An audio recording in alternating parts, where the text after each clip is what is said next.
All right, everyone, welcome back. You ever get that feeling like you know you're going to totally nail a deadline? Oh, yeah. And then life happens. Happens every time. We're going to deep dive into that today, why we're so bad at predicting how long stuff actually takes. It's a classic problem. It really is.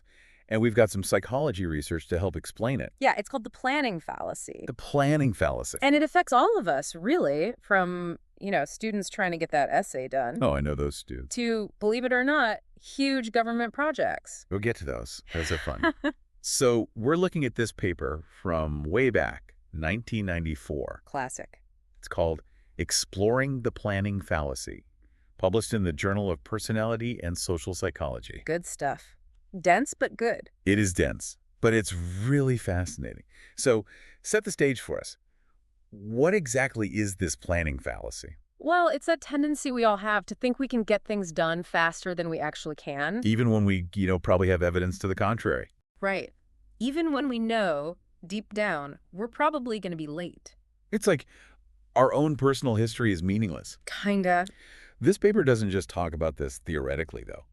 It's got some great real-world examples. Oh, yeah. Big ones. Like British Columbia joining Canada. Oh, yeah. I remember reading about this one. This was back in 1871. They promised a transcontinental railway. By 1881. 1881, they said. Didn't quite work out that way. Nope. Ended up being 4 years late. At least it got built. That's true. Then there's the Montreal Olympic Stadium. Uh-oh. The roof. The roof. That retractable roof promised for the 76 games. Oh. 89. Wow. 13 years late. And a way over budget. $120 million over budget, actually. So it's not just us regular folks. Governments do it too. Institutions, everyone. Nobody's immune. Yeah. Okay, so we've established this is a thing, but the why?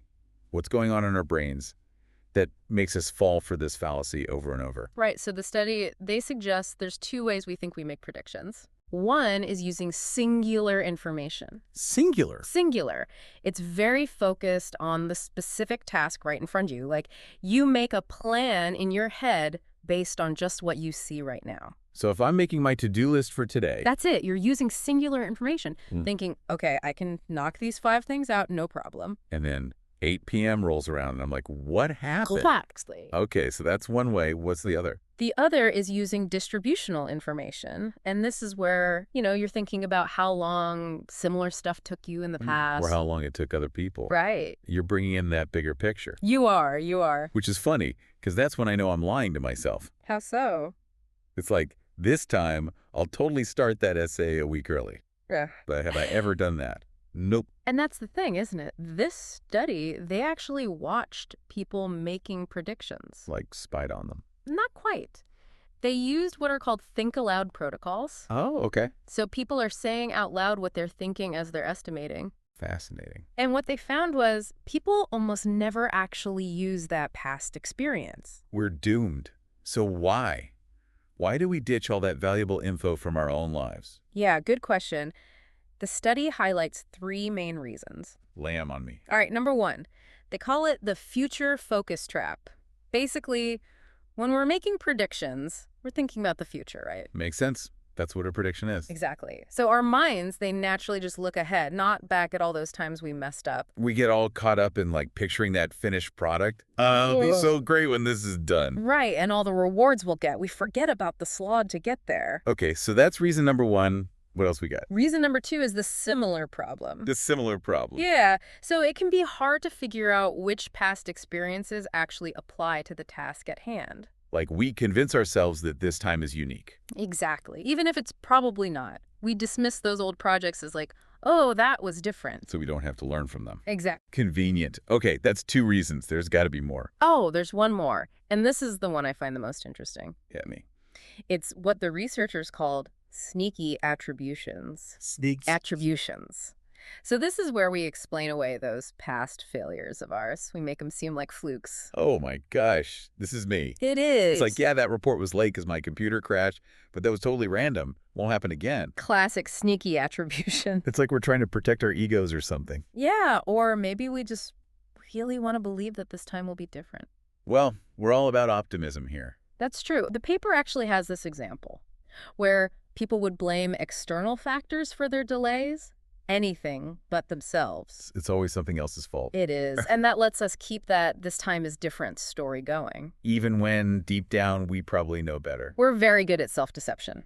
It's a talent. Masters of self-deception. That's us. But the question is, can we break free? Right. Like, is there any hope for people like me, chronically underestimating everything? Well, that's what the researchers wanted to know, too. So what'd they do? They tested if forcing people to connect their past experiences to their predictions would make a difference. Like making people really think about their screw-ups. In a way, yeah.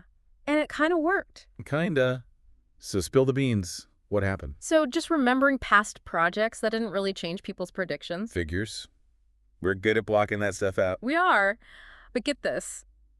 When people had to actually create a scenario, A scenario. yeah, like a detailed, plausible story based on their past problems, that made them way more realistic. Oh, interesting. So it's not enough to just vaguely be like, oh yeah, I was late on that other thing. Nope. You got to really picture it happening again. Like, okay, last time I did this, this went wrong, and that delayed me, so this time. That's so smart. Because it's one thing to acknowledge you messed up before. It's another to actually see how it could happen again. Right. Forces you to engage with those specifics. Okay, I like this. It's given me ideas already. This actually makes me think of something. What kinds of tasks do you tend to underestimate? Me personally? Oh, travel time. Always. Really? I am the queen of thinking I can get to the airport in like half the time it actually takes. That's dangerous. It is. But I'm working on it. See, that's the thing about this self-awareness. Once you know your weak spots, you can adjust. Like add a buffer to your estimate. Exactly. Oh. Or break those big, scary tasks down into smaller chunks. Instead of, I'll have this whole presentation done by Friday. It's like, okay, Wednesday, slides are done. Thursday, practice. There you go. Using that research to actually change your habits. And hey, even if we still end up underestimating, at least we're trying, right? Gotta be kind to ourselves. We are human, after all. It's not about being perfect. It's about that continuous improvement. The more we know about these brain tricks, the better we can handle all this time management stuff. Okay, but here's a thought. We've talked about why we're bad at predicting for ourselves. But why are we so good at knowing when other people will be late? Ah, the flip side. Well, it's all about perspective. Go on. When we're predicting for someone else, we're not as emotionally invested. True. Their lateness isn't reflecting on me. Right. So we don't have those ego protection mechanisms going on. Like, I'm not going to make excuses for them being like... You are not. And we can see their track record more clearly, too. Less caught up in the details of their plans. Which are probably all optimistic and sunshine and rainbows. Probably. We tend to rely more on that general knowledge of, okay, how long does this usually take? This is making me think about all the times I've judged my friends for being late. Like, come on, man. Yeah. It's easy to jump to conclusions. Maybe I need to cut them some slack. Could be a totally valid reason they're running behind. Exactly. A little empathy goes a long way, especially with this time management stuff. It's complex. Okay, so, big recap. We've got the planning fallacy, the thing that makes us all underestimate our own timelines. But we're weirdly accurate about other people's tardiness.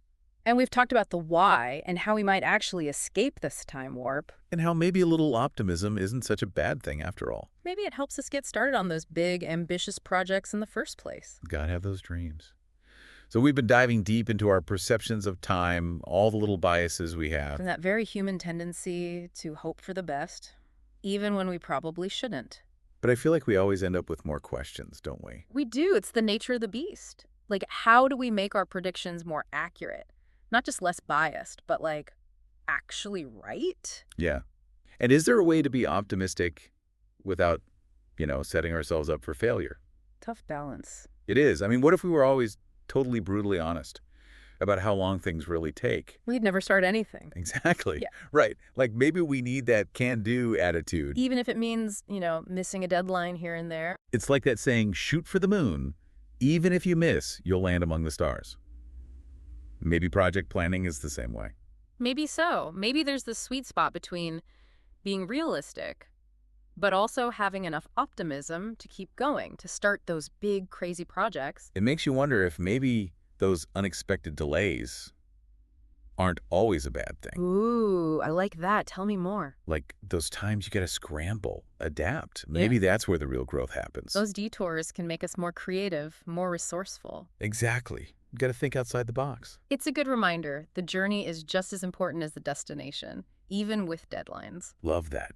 So maybe it's not about conquering the planning fallacy. Maybe it's about, like, learning to dance with it. I like that. A little more self-awareness, a little more grace. Right. Because let's be real, we're probably always going to underestimate a little. You're human. It's what we do. All right. So there you have it, folks. The planning fallacy. That little quirk that makes us all eternal optimists. Even when we have all the evidence that we should be pessimists. We've dug into the why, the how, and even the maybe it's not so bad after all. We've even got some strategies for how to make those predictions a little bit better. But now, we want to hear from you. What are your biggest planning pitfalls?